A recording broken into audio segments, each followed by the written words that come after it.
ठीक है, तो नवजात शिशु परिचर्या। तो इसमें हमने चरक के अनुसार ट्रिक देखी अपनी कि पीएसएम पर गर्भ की नजर, पी से प्राण प्रत्यागमन, एस स्नान, एम मुख विशोधन, पर यानी पिछुधारण, गर्भ की नजर गर्भोदक वमन, नजर यानी नाल छेदन, जात कर्म और रक्षा कर्म नजर। ठीक।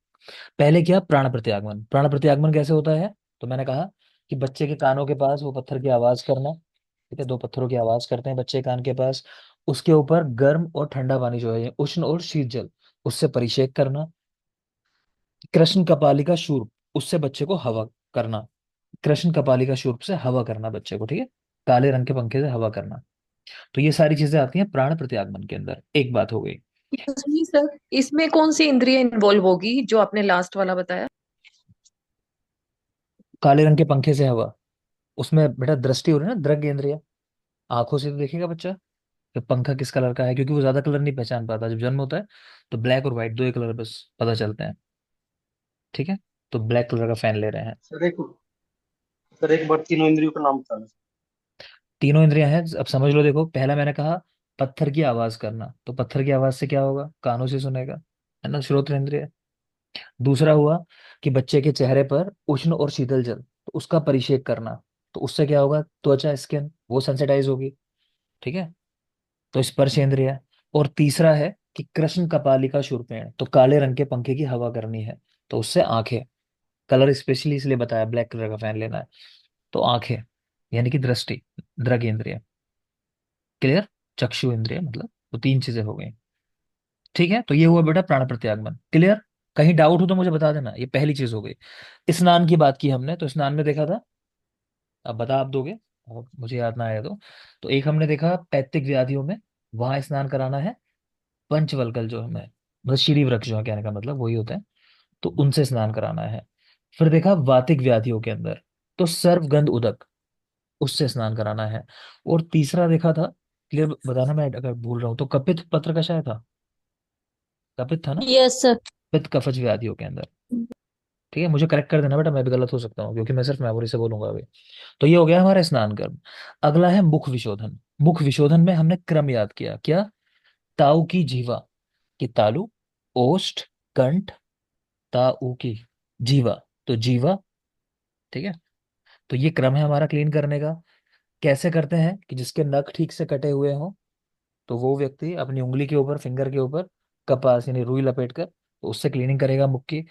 प्लस यहीं पर हमने चलो इतना रखते हैं इसको, गर्भोदक वमन आगे है टॉपिक। आगे देखोगे पिचू धारण। तो इसमें कुछ खास नहीं है, इसमें वही लिखा है सिर के ऊपर एक पिचू रखना है और अंदर क्लीनिंग करनी है, इस तरह की बात की। इस पे सवाल नहीं आएगा, इसलिए काम की बात नहीं है आपके लिए। नेक्स्ट है गर्भोदक वमन। तो गर्भोदक वमन करा देना है, किससे कराओगे, सैंधव और सर्पी से। सर। ठीक है, सैंधव सर्पी है। कभी पूछ ले चाहो तो लिख सकते हो कि वाघभट ने वचा और ऐड कर दिया उसके अंदर, सैंधव सर्पी वचा। ठीक। नेक्स्ट आता है नाल छेदन। नाल छेदन में देखा कि 8 अंगुल पे नाल छेदन करते हैं। 8 अंगुल नाल छेदन करना है, तो वो मेनली याद रखोगे, नाभि नाल कर्तन जन्य। कुछ व्याधियां देखी हमने, चरक के अनुसार 4, चक्रपाणी के अनुसार 6, उन्होंने आयाम व्यायाम भी जोड़ दिया। प्लस अगर वहां पर आपको नाभि नाल कर्तन के बाद कुछ शोथ वगैरह दिखाई दे, तो उसके लिए लोध, मधु, प्रियंगु, सुरदारू, हरिद्रा, इन द्रव्यों से सिद्ध किया हुआ तेल या फिर इनके चूर्ण का अवचूर्णन करना है। ठीक, तो नाल छेदन हो गया। नेक्स्ट आता है जात कर्म और रक्षा कर्म। तो रक्षा कर्म में जो वो सब देखा आपने कि बच्चा जहाँ रहता है उभय काल यज्ञ कराना है, हवन कराना है, वो लकड़ी जलानी है। किस किस की लकड़ियां थी बोलो, बोलो बेटा। क्या बोल रहे हो? लकड़ियां कौन सी हैं जो कण जलानी? कण को तीन फिर से बोलो एक बार। को तीन कड़कंटक और कण कण को कलकंटक व तिंदुक। तीन तिंदुक। ठीक है, कड़कंटक तिंदुक, तो इनकी अग्नि जलानी है। ठीक है, तो वो चीज याद रखोगे। प्लस जो बिखेरने के लिए है वो सरसप आदि द्रव्य हैं, उनको बिखेर देना है बच्चा जहाँ रहता है उस गृह में चारों तरफ। ठीक है, घर के बाहर। तो वो सब चीजें आ जाती हैं हमारे रक्षा कर्म के अंदर। अगेन ये इतना जरूरी नहीं है, रक्षा कर्म वाला पार्ट जो है अग्नि किसकी जलानी है उतना स्पेशली याद रखना। ठीक है, और लास्ट आ जाता है जात कर्म। तो जो आपको मैंने अभी अभी पेज शेयर किया ना, उसमें लिखा हुआ है, वैसे अगर कोई वहां से देखना चाहे वहां से, नहीं तो मैं यहाँ लिखवा भी रहा हूँ, तो लिख लोगे जल्दी से जात कर्म, क्योंकि ये इस वाले नोट्स में पीडीएफ में नहीं लिखा हुआ है। जात कर्म लिखेंगे, लिखो चरक के अनुसार ही लिखना है मेनली। चरक के अनुसार क्या करना है, लिखिए। मंत्रों से अभिमंत्रित मधु सर्पी, मंत्रों से अभिमंत्रित मधु सर्पी, बच्चे को उसका लेहन कराना है, मतलब चाटने के लिए देना है बच्चे को, उसको तो लेहन कराएंगे मधु सर्पी। इसके पश्चात दक्षिण स्तन दक्षिण स्तन्यपान कराएं, मतलब दक्षिण स्तन का पान, दक्षिण स्तन का पान कराएं। तो बच्चे को स्तन्यपान कराने के पहले मधु सर्पी चटाने की बात आई है, मंत्रों से अभिमंत्रित किया हुआ। ठीक है, नेक्स्ट लिखो। इसके पश्चात इसके पश्चात मंत्रों से अभिमंत्रित जल से मंत्रों से अभिमंत्रित जल से शिरो स्नान कराएं, शिरो स्नान कराएं। तो समझे क्या है जात कर्म? जात कर्म है बच्चे के जन्म होने के बाद। इन्होंने जात कर्म को कैसे एक्सप्लेन किया है कि जात कर्म क्या है, कि बच्चे का जन्म हो चुका है, वो दुनिया में आ जाता है, दुनिया में आ गया ना, तो उसको जात कर्म कहा गया कि उसका जन्म हो गया है मतलब। तो जन्म के बाद तुरंत जो चीजें करानी है, तो क्या कराना है? मधु सर्पी है मंत्रों से अभिमंत्रित किए हुए, उनका प्राशन कराना है बच्चे को। प्लस अब क्या है, क्योंकि उसको भूख लगी होगी तो दक्षिण स्तन्यपान कराना है। इसके बाद जब बच्चा, हमने देखा था कि थोड़ा सा आपको लगे कि ठीक हो चुका है ना, एटमोसफेयर में आ चुका है ठीक ठाक, तो उसके बाद उसको स्नान करा देना है मंत्रों से अभिमंत्रित किए हुए जल से। लिखना चाहो तो सुश्रुत का एक पॉइंट और है, लिख सकते हो। सुश्रुत ने क्या कहा कि जो मधु सर्पी को बच्चे को चटा रहे हैं ना हम लोग, उसमें साथ में सुवर्ण चूर्ण की और बात की है उन्होंने, सुवर्ण, गोल्ड। तो ये तो आप जानते ही हो कि पहली बार धातुओं की भस्म किस आचार्य ने बनाई थी? बोलो किसने बनाई है पहली बार? श्यामचंद्र। ठीक है ना, संग्रह। वाघभट, हाँ ठीक है। तो चरक सुश्रुत में भस्म तो आई नहीं है, तो स्वर्ण का चूर्ण की ही बात करते हैं यहाँ पे हम लोग। तो उन्होंने क्या किया, मधु सर्पी के साथ स्वर्ण गोल्ड भी ले लिया, हम लोग जो कहते हैं स्वर्ण प्राशन कराना है ना, वो वाली चीज। और उन्होंने बताया कि किस उंगली से ये प्राशन कराना चाहिए, तो अनामिका उंगली से बच्चे को जो है लेहन कराना है, ये अनामिका उंगली से। लिख सकते हो, अनामिका उंगली से सुश्रुत ने प्राशन करने को कहा है। प्लस एक क्वेश्चन पीछे आया हुआ है, आपके यहाँ पूछा ये भी नहीं गया, मगर फिर भी मैं बता रहा हूँ। तो लिख लोगे कि प्रजापत्य विधि का प्रयोग करते हैं, मतलब इसमें जो पूजा पाठ हो रहा है ना, तो उस विधि का नाम है प्रजापत्य विधि, वो वाग्भट ने बताई है कि जात कर्म किससे करते हैं? प्रजापत्य विधि से। ये क्वेश्चन आया हुआ एग्जाम में, प्रजापत्य विधि ऐसा। तो ये नाम भी लिख लोगे। क्लियर बेटा? तो आपकी ये सारी चीजें हो गई इसके अंदर। प्राण प्रत्यागमन, स्नान, मुख विशोधन, पिछुधारण, गर्भोदक वमन, नाल छेदन, जात कर्म, रक्षा कर्म। ठीक है, जैसी चरक की चीजें हैं ऐसे ही काश्यप ने भी बताया है, तो वहां कुछ डिफरेंस है नहीं। चलो आगे देखते हैं। नेक्स्ट देख लेते हैं, दंत वाली जो पीडीएफ है, जल्दी से ओपन कर लोगे। और एक ना आपको आज मैं इन्फॉर्मेशन शेयर करूंगा, बड़ी अच्छी सी बात है कि आज कोई सवाल पूछा गया होगा, उसका जवाब आया है कि कहाँ कहाँ कितनी पोस्ट खाली हैं। तो सबसे मेन उसके अंदर ये पोस्ट तो है जो है, सेंटर में काफ़ी सारी पोस्ट खाली हैं। और उसमें जो नोटिफिकेशन है ना, उसमें ये है कि 2025 तक उनको फिल करना गवर्नमेंट की प्रायोरिटी है, कि 2025 तक वो सीट्स जो है फिल करनी है। वो काफ़ी सारी वैकेंसीज हैं, तो पूरा आयुष की एक साथ है वो। तो मैं आपको उसमें आयुर्वेद वाला पार्ट जो है सिर्फ वो निकाल के बता दूंगा कि कहाँ कहाँ कितनी वैकेंसीज हैं। ठीक है, तो इस सेशन के बाद आपके फिर मैं इस पे या तो वीडियो बना दूंगा, तो आपको इन्फॉर्मेशन मिल जाएगी सारी वो। तो काफ़ी सारी वैकेंसीज का नोटिफिकेशन जल्दी आपको देखने को मिलेगा। देखते हैं अगली पीडीएफ, जात कर्म, माफ करें, दंत वर्णन। तो यहाँ सब कुछ देखेंगे। तो दंत उद्भव, स दीर्घ आयुषो अष्टम मासात परतो व प्रवर्तते इतरेशाम तो चतुर्थात ना सम्यक संपूर्ण धातु बला। आपको पहली बात ध्यान रखनी है कि दंत उत्पत्ति का समय क्या है, बच्चे के दांत कब निकलते हैं। तो टाइम है 4 से लेके 8 माह तक का टाइम। ठीक है, जन्म के बाद 4 से 8 माह।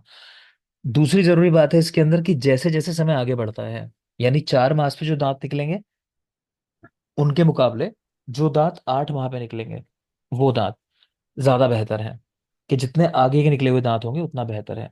8वें मास तक ऐसा लिखा हुआ है। ठीक है, तो 4 माह से दांत निकलना शुरू हो सकते हैं बच्चों के, और वो टाइम जाता है 8वें माह तक का, तो ये याद रखना है। ठीक। काश्यप देखो, उनके पॉइंट्स हमारे लिए जरूरी हैं। काश्यप और चरक क्या बात करते हैं, देखिए। तो प्रत्येक मास के निकले हुए दांतों के गुण बताए हैं कि 4 मास पे जो दांत निकलेंगे कैसे होंगे। दुर्बला, भवन्ते आशु शयेना, च आमे बहुलश्च। दुर्बल होते हैं, जल्दी गिरने वाले, और बहुत से रोग होते हैं इनमें, आमे बहुल। 5 मांस पर निकले हुए दांत, स्यंदन होता है उनमें, प्रहर्षणश्च, मतलब वही दांतों का हिलना, थोड़ा सा इरिटेशन से दांतों में होता रहता है उस तरह की चीज, और रोग यहाँ भी होते हैं, आमे बहुलश्च। 6 माह के दांत, प्रतिपाश्च, मलग्राहिणश्च, विवर्णाश्च, घुड़दंताश्च। तो देखने में गंदे होंगे, प्रतीप, मलग्राही, मल होगा उनके ऊपर, विवर्ण नॉर्मल कलर नहीं होगा दांतों का, और घुड़दंती हो सकते हैं, जरूरी बात है, कृमि लग जाना दांतों के अंदर, ये कैरेक्टर मिल सकता है। 7वें माह के दांत, द्युपुटा, स्फोटिनश्च, राजीमंतश्च, खंडाश्च, रूक्षश्च, विषम, उन्नत। तो हो सकता है कि जैसे कहते हैं ना, दो दांत एक जड़ से निकल आना, दांत निकल के फूट जाना, फिर दांत का दो टुकड़ों में बट जाना, दांतों पे आपको ऐसा कुछ रेखा जैसी दिखाई दे, ठीक है, तो वो सारी चीजें, रूक्ष होना, विषम होना, इस तरह के दांत 7वें माह के होते हैं। 8वें माह के दांत सर्व गुण संपन्न कहे गए। तो अब तक क्या पता चला हमें, कि दांत निकलने का समय चौथे माह से लेके 8वें माह तक का है। दांत जितना आगे के टाइम में निकलेंगे, मतलब 8वें माह की तरफ, उतने ही बेहतर होंगे। काश्यप ने कहा 4 माह के दांत जो होते हैं, है ना, सबसे दुर्बल होंगे, जाहिर सी बात है, सबसे पहले निकल रहे हैं, तो दुर्बल होते हैं। एग्जाम में जो सवाल आते हैं ना, वो पूरे लाइन रख के जनरली देगा आपको, कि ये किस माह के दांतों का गुण है, तो इजी होता है वहां आइडेंटिफाई करना, परेशान नहीं होगे। बस एक दो पॉइंट याद रखो जिनसे आप आइडेंटिफाई कर सको अपनी लाइन को। तो 4th मास, दुर्बल, आशु क्षीण जल्दी गिरने वाले, और आमे बहुल, इनमें बहुत से रोग होते हैं। 5वें माह के स्यंदन होता है उनमें, प्रहर्षणश्च, और आमे बहुल, प्रहर्षण कहते हैं जैसे दांतों में लगता है, ठंडा खट्टा हर चीज है ना, उस तरह की बात कहना चाह रहे हैं 5वें माह में। 6ठे माह में कर लो, कि गंदे होते हैं अपने याद करने के लिए, प्रतीप हो, मलग्राही, विवर्ण, सबका एक ही मतलब है, और इनमें कृमि लग जाते हैं, तो 6ठे माह में कृमि लग जाना, ऐसा याद रखोगे, गंदे और कृमि वाले दांत। 7वें माह के, तो दांतों का टूटा फूटा होना, वो सब इस तरह करके याद रख लोगे। तो द्युपुट, स्फोटी, राजीमान, खंड, कुछ भी विकृति मिल रही है, तो वो 7वें मास में होती है। और 8वें मास के सर्वगुण संपन्न दांत होते हैं, तो ये याद रखेंगे आप। प्रशस्त दांतों के 15 गुण बताए गए हैं, आपको रटने बिल्कुल भी नहीं है। प्रशस्त दांतों के 15 गुण, ठीक है। तो यहाँ बता रखे हैं कि कलर क्या होता है, मजबूत होते हैं, ऐसे सब कुछ बातें लिख रखी हैं, उनको हम रटते नहीं है बैठ के, नंबर याद कर लो 15। इसी तरह अप्रशस्त दांतों के 5 गुण बताए गए हैं। प्रशस्त दांतों के 15, और अप्रशस्त दांतों के 5 गुण, जो अच्छे दांत नहीं है उनके 5 गुण बताए गए हैं। नेक्स्ट चलिए, कन्याओं के दांत। मैं एक बार आपको बोल दे रहा हूँ, प्रशस्त प्रशस्त दंत है ना, उनमें क्या गुण लिखे हुए हैं। तो गुण है बेटा इस तरह से, कि प्रशस्त दांत जो होते हैं वो, उनमें पूर्णता होती है, समता, घनता, स्निग्धता, श्लक्षणता, निर्मलता, निरामयता। तो बात समझ रहे हो ना, ये रटने की चीज नहीं है। इसी तरह 5 जो बताए गए हैं अप्रशस्त दांतों के, उनमें लिखा है दांतों का हीन होना, उल्वण यानी अधिक होना, सित यानी एकदम white colour, Asit black colour, ठीक है। तो ऐसे चीजें बता रखी हैं, तो उनको रटा नहीं जाता, मैंने इसलिए नंबर सिर्फ लिखे हैं, तो 15 और 5, क्लियर। आगे चलिए, कन्याओं के दांत आशुतरम, अल्प बाधाकरम, सुशिर और मृदु होते हैं। जो कन्याओं के दांत होते हैं वो जल्दी निकल आते हैं, उनमें बाधा कम होती है निकलते समय। सुशिर कह रहे हैं थोड़े खोखले होते हैं, और मृदु सॉफ्ट होंगे मेल के कंपैरिजन में, ठीक है। कुमारों के दांत, मेल जो होते हैं उनके दांत, प्रकृष्ट कालम, कि देर से निकलते हैं, बाधा बहुलम, उनके निकलते समय कष्ट होता है काफी, घन होते हैं और स्थिर होते हैं, लेकिन ये पॉइंट भी याद रखोगे आप। नेक्स्ट है दांतों के गुण किस बात पर निर्भर करेंगे। तो स्वभाव है उनका कि कैसे होने वाले हैं, माता पिता के कर्मों पर और स्वयं कर्मों पर, खुद के कर्म, पास्ट लाइफ में क्या करके आए हो। दंत उत्पत्ति का कारण क्या है, तो अस्थि और मज्जा, इन धातुओं को दंत उत्पत्ति का कारण कहा गया, याद रखेंगे। नेक्स्ट लिख रहे हैं, बलान पतितानाम तू सहसा तद अधिष्ठानगत धातु बीज भ्रंशात। तो याद रखोगे, अगर किसी के दांत बलपूर्वक गिरा दिए जाएं, ठीक है, तो उनमें अधिष्ठानगत धातु जो है उसका बीज भ्रंश हो जाता है, मतलब ये है कि दांतों की जड़ कह लो कि वो नष्ट हो जाती है, बीज धातु नष्ट हो जाती है, तो वो दांत दोबारा नहीं निकलते। हम कहते हैं ना कि दांत दोबारा निकलते हैं, तो ये दांत नहीं निकलेंगे जिनको बलपूर्वक गिराया गया होगा, ठीक। तो याद रखोगे। वाग्भट का श्लोक है, लेकिन बता दे रहा हूँ, थोड़ी सी इंटरेस्टिंग बात है, कह रहे हैं कि पृष्ठ भंगे बिड़ाला नाम बहिर्णाम च शिखोद्गम है, दंत उद्भेदे चा बाला नाम ना ही किंचित दूयते है। इसका मतलब लिखा है कि जिस समय बिडाल, मतलब बिल्ली और उनकी जो फैमिली होती है, जैसे मतलब लेपर्ड हो गया, ठीक है, और सीवेट कैट हो गई, या इस तरह की जो भी प्रजातियां हैं जो बिल्ली वर्ग के आसपास हम मानते हैं इनको, उनमें जब पृष्ठ उनका भंग हो जाए, टूट जाए, तब। इसी तरह बहिर यानी मोर में जिस समय उनकी शिखाएं निकल रही हों, इसी तरह बच्चों में जब दांत निकल रहे होते हैं, तो कोई भी ऐसा दोष नहीं होता जो दूषित ना हो। मतलब है कि कोई भी रोग हो सकता है, सारे दोष उस समय कुपित अवस्था में होते हैं, ये कहना चाह रहे हैं। तो तीन चीजें कही गई: पृष्ठ भंगे बिड़ाला नाम, बहिराणाम च शिखोद्गमे, और दंत उद्भेदे चा बाला नाम। तो याद रखना। हाँ शुभम, ये पीडीएफ भेजी है मैंने ग्रुप के अंदर, नहीं हो आपके पास फिर भी तो मुझे मैसेज डाल दो, मैं भेज दूंगा, मैसेज छोड़ दो, आ जाएगी आपके पास। ठीक है, तो याद रखेंगे। एक और पॉइंट चलो लिख लो, जब इन तीन की बात आई है, एक पॉइंट और लिख लो, ऐसे वो भी है। तो लिखो दुष्कर कार्य करने वाले तीन लोग। इस सृष्टि में तीन लोग ऐसे कहे गए हैं जो बहुत मुश्किल काम करते हैं, दुष्कर कार्य करने वाले। तो उनके नाम लिख लोगे। लिखो बालक, बालक, बालक की धात्री यानी उसकी माता समझ लो, बालक, उसकी माता। तीसरा, बाल चिकित्सक, मतलब डॉक्टर की बात आई है तो बच्चों के ही डॉक्टर की बात है मेनली। ठीक है, कि बच्चा अपनी बातें बता नहीं सकता, माँ को बताना है फिर भी डॉक्टर को क्या क्या हुआ है, और डॉक्टर को समझना है। हो सकता है वो चीजें रिलेट ना करें, लेकिन डॉक्टर को फिर भी समझ के ट्रीट करना है। तो ये तीनों जो है दुष्कर कार्य करने वाले कहे गए हैं। आगे चलिए। हनुमूलगत वायु के तो दंतास्ति में, पार्ट बता दीजिए वाग्भट वाला। ये प्रश्नभंगे विडाला नाम वाला श्लोक जो लिखा हुआ है, हाँ जी। हाँ जी। इसमें बेटा यह है कि जो विडाल होते हैं ना, विडाल मतलब जैसे बिल्ली, चीता, ये सब चीजें होती है ना, तो ये विडाल में आ जाते हैं, हम्म। बिल्ली की फैमिली पूरी। तो उनका प्रस टूट जाएगा, तो उनके लिए बहुत जरूरी है ना कि उनकी रीढ़ जो है, मतलब वो अच्छा काम करे, बैकबोन अच्छा काम करे। उसमें ब्रेक हो गई तो शिकार वगैरह कुछ भी नहीं कर पाएंगे, है ना। तो मतलब वो बचते नहीं है उसके बाद, अगर ऐसा हो जाता है उनकी लाइफ में। तो वो चीज कहना चाह रहे हैं। इसी तरह जिस समय मोर की शिखाएं निकलती हैं, मोर के पंख जिस समय निकल रहे होते हैं, तो वो वाला टाइम। और इसी तरह बच्चों के जिस समय दांत निकल रहे होते हैं, आप देखोगे बच्चों के जब दांत निकलते हैं ना, उनको बहुत सारे रोग हो जाता है। आजकल तो कम है ये चीजें, पहले बहुत कॉमन था कि डायरिया हो जाना, बच्चों को वॉमिटिंग हो रही है, फीवर आ जा रहा है। तो कुछ भी बच्चे उठाते हैं तो उनका मन करता है हर चीज को चबाने का, काटने का। तो उसकी वजह से कोई भी इन्फेक्शन जो है इजीली चला जाता है। क्लियर। तो वो चीज लिख रहा है कि ये तीनों कंडीशन ऐसी हैं, इस समय सारे दोष बढ़े हुए होते हैं, कुपित हो जाता है, तो कोई भी रोग हो सकता है। ठीक। आगे देखिए। हनुमूलगत वायु जब दंतास्थि में आ जाती है तो दांत शीघ्र नहीं निकलते हैं। ये उस बात का जवाब है कि कुछ बच्चों के दांत जल्दी नहीं निकलते हैं ना, 8 माह हो गए उसके बाद भी नहीं आ रहे। तो कह रहे क्या कारण है, तो आपको तो बस इतना याद रखना है, वायु, कि वायु है जो निकलने से रोक रही है दांतों को, इतना याद रखो। दंत शब्द का कारण, कई बच्चे दांत कटकटाते हैं सोते हुए, तो हम लोग कह देते हैं कि पेट में कीड़े हो गए हैं बच्चे के, है ना, कृमि हो गए, वोम इन्फेस्टेशन। तो यहाँ कह रहे हैं नहीं, वात है उसका कारण। दंत शब्द का कारण वात है। नेक्स्ट चलोगे।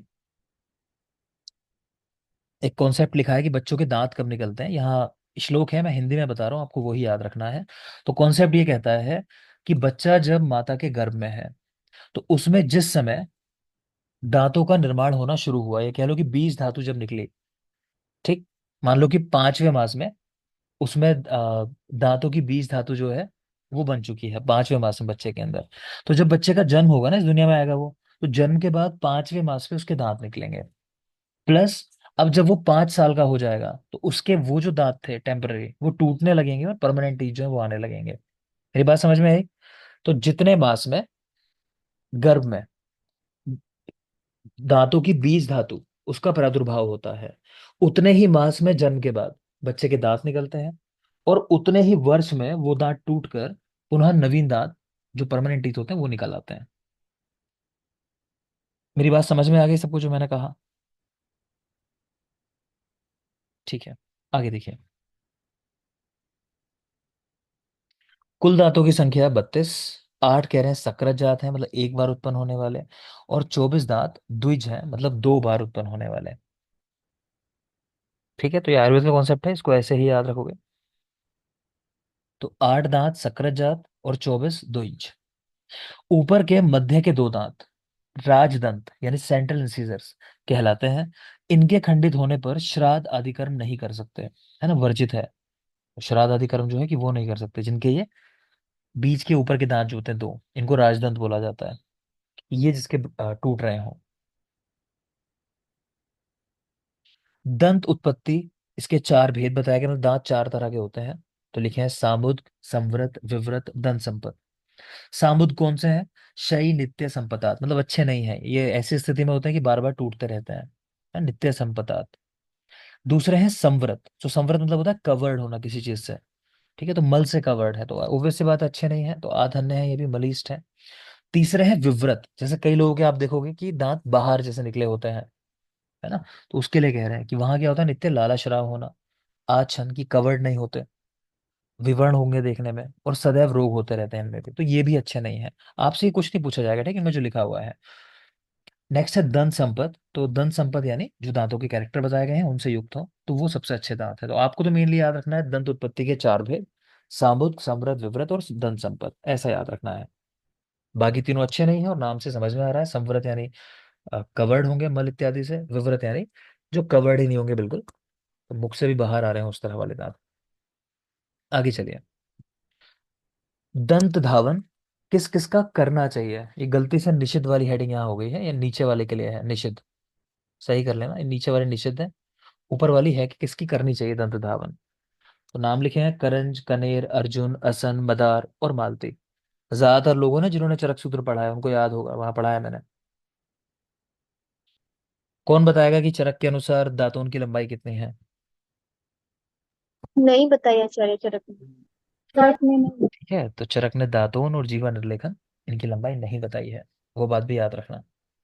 ठीक है, स्पेशली याद रख लेना, नहीं बताइए लंबाई, सवाल आता है इसके ऊपर। तो खैर, दंत धावन, करंज, कनेर, अर्जुन, असन, मदार, मालती, इनका आप यूज कर सकते हो दांत साफ करने के लिए, इन द्रव्यों का यूज कर सकते हो।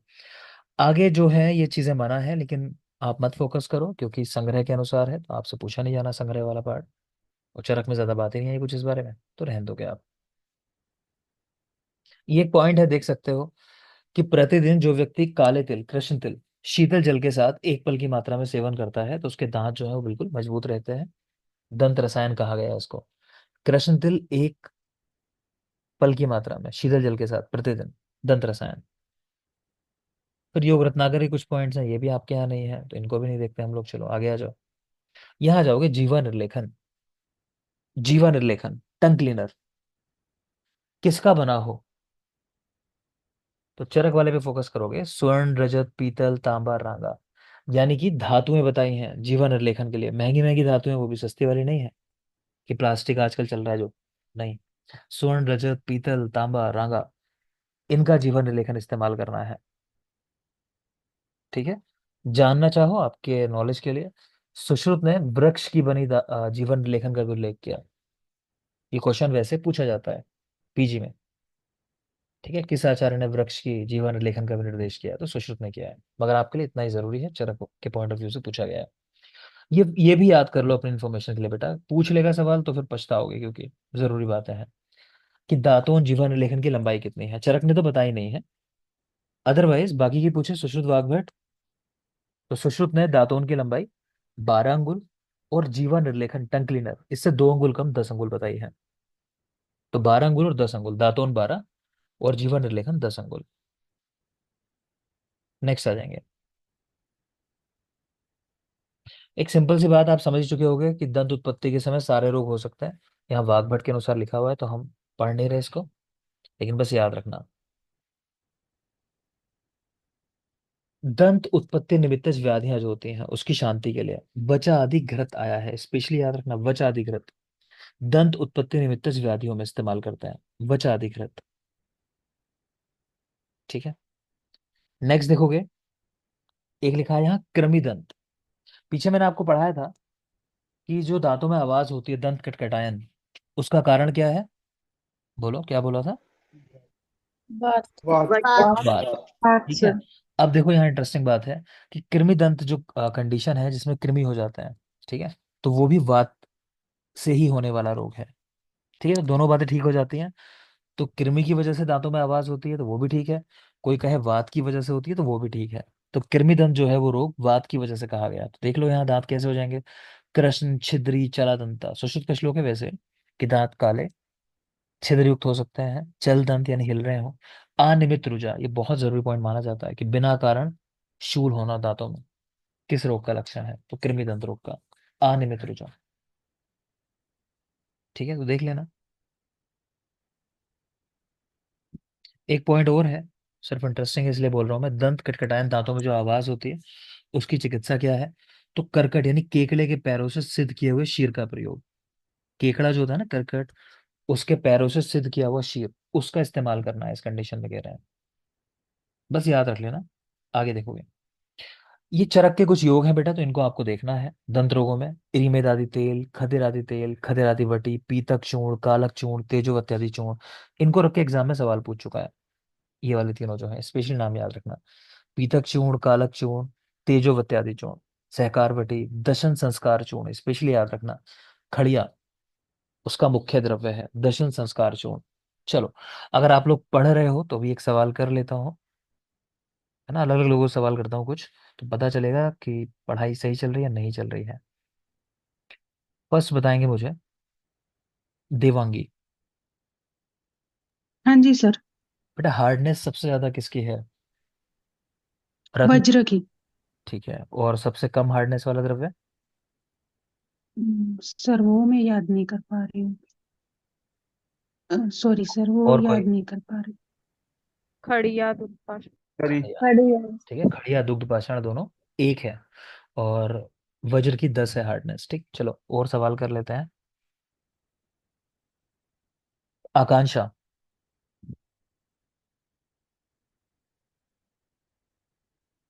आकांक्षा, जी सर। अभ्रक भस्म का वर्ण कैसा होता है? रेफरेंस। हाँ बेटा। सर मैंने बस सांस नहीं पढ़ा। गलत बात है, बताओ मैं क्यों फिर ब्रेक कर रहा हूँ। मैं सिर्फ इसीलिए ब्रेक दे रहा हूँ ये कि आप लोग उसको पढ़ लोगे पोर्शन को, तो मैं पढ़ाऊँ फिर समझ में आए। मैं रोज कह रहा हूँ ये बात। उम्मीद नहीं थी बेटा ऐसा करोगे आकांक्षा, गलत बात है। याद कर लेना, अगली बार जब मैं पूछूं तो ये सवाल नहीं आना चाहिए कि पढ़ा नहीं जी पढ़ा। सर। लोकेश, आप बताएंगे अभ्रक भस्म का वर्ण।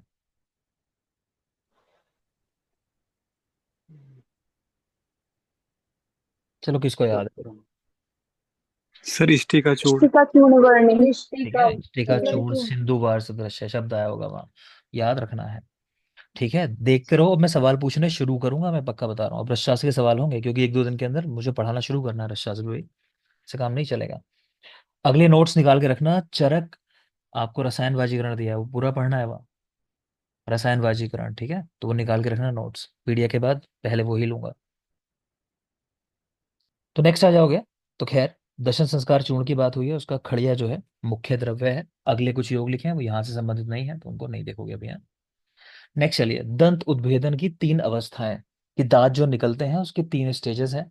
पहली स्टेज है निषिक्त होना, फिर मूर्तिमान, फिर उद्भेदन। निषिक्त का मतलब है कि वही बीज धातु जैसे आ जाना। फिर है मूर्तिमान, कि हाँ दिखाई देने लगे कि हाँ भाई दांत अभी बन चुके हैं। और उद्भेदन, फिर वो बाहर निकल के आते हैं। ठीक है, तो दंत उद्भेदन की 3 अवस्थाएं, दांत 4 तरह के देखे पीछे हमने, इस पॉइंट की बात कर रहा हूँ। दंत उत्पत्ति के 4 भेद। ठीक है, दंत उत्पत्ति के 4 भेद, नंबर याद रखना स्पेशली। और दूसरा है दंत उद्भेदन की 3 अवस्थाएं, वो 4 भेद हैं। ये दांत निकलने की 3 अवस्थाएं हैं, कि निषिक्त होते हैं, मूर्तिमान होते हैं, फिर उद्भेदन होता है, उनका बाहर आ जाता है। तो याद रखोगे। दंत 4, राजदंत, बस्त, दंष्ट्रा और हानव्य। राजदंत, बस्त, दंष्ट्रा और हानव्य। तो राजदंत है सेंट्रल इंसीजर्स, बस्त लेटरल इंसीजर्स, समझ गए, बिल्कुल मिडिल वाले जो होते हैं वो राजदंत है, सेंट्रल इंसीजर्स। बस्ट लेटरल इंसीजर्स के पास वाले। दंस्ट्रा ये कनाइंस हैं, नुकीले वाले। और हनवे इसके बाद जो पीछे आप देखते हो, मोलर्स। याद रखना है इनके नाम, राजदंत, बस्त, दंस्ट्रा और हानव्य। ये मैं आपको ऑलरेडी पढ़ा चुका हूँ, वही सारी चीजें हैं, कोई नया पॉइंट नहीं है, देख लेना आप लोग। तो ये पूरा दंत उद्भेदन के बारे में हो गया। जरा डेंटल फॉर्मूला और लिख लो, क्योंकि वह यहाँ नहीं लिखा है, तो लिखोगे। एडल्ट में क्या होता है डेंटल फॉर्मूला? 21 23, 21 23। ठीक है, 2123 2123 वही है, incisors, canine, molar, premolar, molar, है ना, इस तरह करके। बच्चों में क्या होता है? Sir 2102 2102 2102, 2102 into two. एक और लिख लो, क्योंकि वो क्वेश्चन आ चुका है एग्जाम के अंदर, कि 17 वर्ष के बालक के लिए डेंटल फॉर्मूला क्या होता है। तो किसी को तो ये भी याद होगा, बोलो। 21 22 21 22 21 22 21। तो लिख लोगे 21 22 21 22, 21 22 2122 बाई 2122। ठीक है, तो एक साइड के होते हैं तो दो से मल्टीप्लाई कर देते हैं तो संख्या निकल आती है।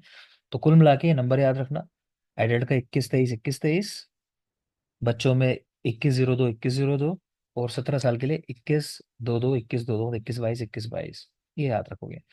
अगली पीडीएफ पे आ जाते हैं, लेहन अध्याय। तो मतलब ये लास्ट है आपकी पीडीएफ की, देखोगे। तो पहले तो कुछ बातें समझ लो बेसिक, तो इसको समझने में आसानी होगी आगे क्या लिखा हुआ है। देखो लेहन जो है सर, हाँ बोलिए। Excuse me sir. सर ये अडल्ट वाला प्लीज रिपीट कर देंगे आप?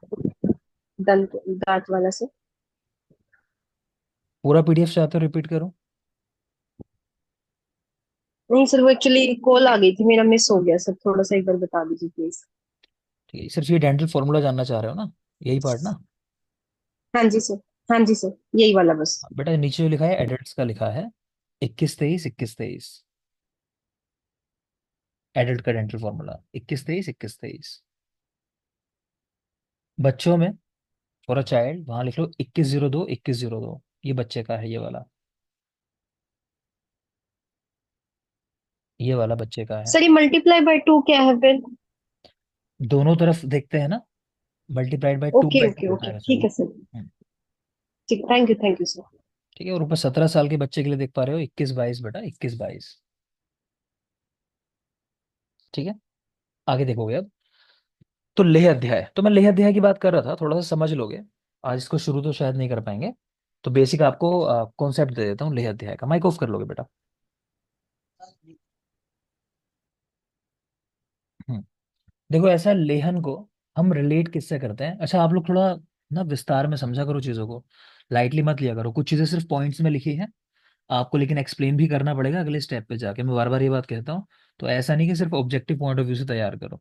अगर थोड़ा ठीक से पढ़ लोगे तो ऑब्जेक्टिव उस स्टेप तक जाने में ज़्यादा समस्याएं नहीं आएंगी, सब्जेक्टिव में पहुंचने में। ठीक है ना, क्योंकि काफ़ी बच्चे बुलाए जाते हैं। अगर आप उन लोगों में हो जो बहुत ज़्यादा भी अगर सीरियस होकर नहीं पढ़ते हो, लेकिन हाँ इतना भी ध्यान रखते हो कि मैं जो पढ़ा रहा हूँ एटलीस्ट वो याद रहे, आपको कोशिश करते हो उसको याद करने की। ठीक है, प्लस गाइड लगा लेते हो गोविंद पारिक प्रवीण चौधरी, तो मुझे लगता है कोई समस्या नहीं आनी चाहिए। सिर्फ इतना करके आप अमंग मतलब बहुत अच्छे स्टूडेंट जो होंगे वहां पे 100 200 के अंदर, उनमें इजीली आ सकते हो। अगर इतना आप अच्छे से कर लो ईमानदारी से, सिर्फ इतना कि जो मैं पढ़ा रहा हूँ ये देखते रहो। प्रवीण चौधरी किसी के पास नहीं हो, मेरे से गाइड ले लेना। मैं फिर बोल रहा हूँ, मेरे से ले लेना, उसकी पीडीएफ है मेरे पास प्रवीण चौधरी की। इसी तरह गोविंद पारिक की जो पीडीएफ है वो मेरे से ले लेना गाइड की, अगर आपके पास नहीं है, खरीदना नहीं चाहते हो। अगर है तो ठीक है, 30 मॉडल पेपर दिए हुए हैं वहां पे, उनको लगा लेना। और गोविंद पारिक तो पूरी ही गाइड लगानी है आपको, अब से लगाना शुरू करो। ठीक है, काफी कुछ पढ़ चुके हो। खैर वापस आ जाते हैं, तो लेह अध्याय की बात कर रहा था मैं। तो लेह अध्याय, लेहन का मतलब होता है कि जैसे मॉडर्न में वैक्सीनेशन है तो उससे लोग रिलेट करते हैं।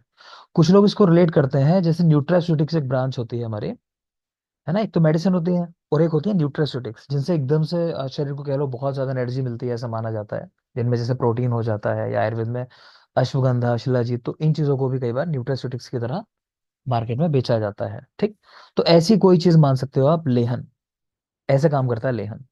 तो लेहन किसको कराना है, तो इसका बेसिक सा कॉन्सेप्ट ये है, उन बच्चों को लेहन कराना है जिनको आपको लगता है कि प्रॉपर एनर्जी नहीं मिल पा रही है उनको, है ना।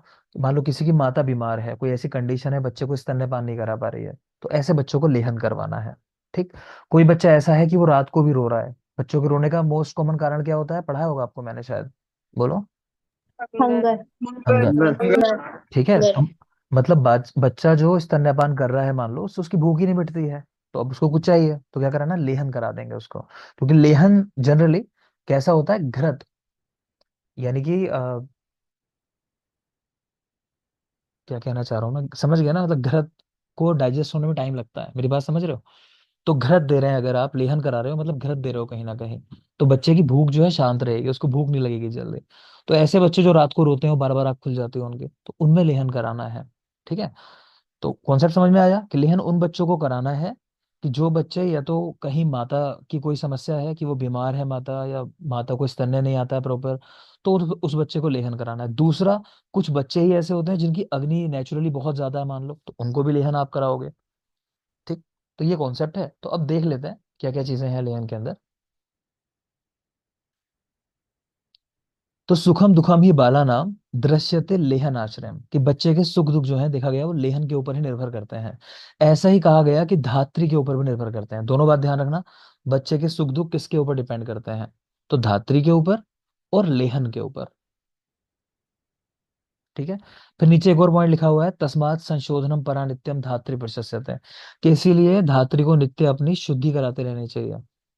ठीक है, मतलब जो बच्चे को संभालने वाली उसकी माता है, उसको नित्य ही अपनी शुद्धि कराते रहनी चाहिए शरीर की, कि अगर वो डिजीज्ड होगी, वो बीमार होगी, तो बच्चा भी बीमार हो जाएगा। बच्चे के सुख दुख माता के ऊपर डिपेंड करते हैं, तो याद रखोगे। आगे देखिए, लेहन किसको कराना है, अब कॉन्सेप्ट आपको पता है, इजीली समझ लोगे। आशीरा जननी है ना, शीर नहीं आता है माता को, दुष्प्रजाता है कोई, है ना, नाम समझ रहा, दुष्प्रजाता, भ्रश व्याधि पीड़िता माता है, वातिका पैत्तिका येचा स्यु कफ वर्जिता, है ना, माताओं के स्तन्य में कफ नहीं है, वात और पित्त की प्रधानता है। स्तन्येन ये ना तृप्यन्ते, पीतवा पीतवा रुदन्ति चा, जो बालक स्तन्यपान के बाद भी तृप्त ना होता हो, बार बार रोता हो। चलो एक काम करो, टाइम खत्म हुआ सेशन का, दोबारा से पढ़ा दूंगा इसको कल मैं शुरुआत से। आज के लिए इतना ही रखते हैं। Thank you. सर कल तो क्लास ऑफ रहेगी ना? हाँ, कल क्लास ऑफ रहेगी।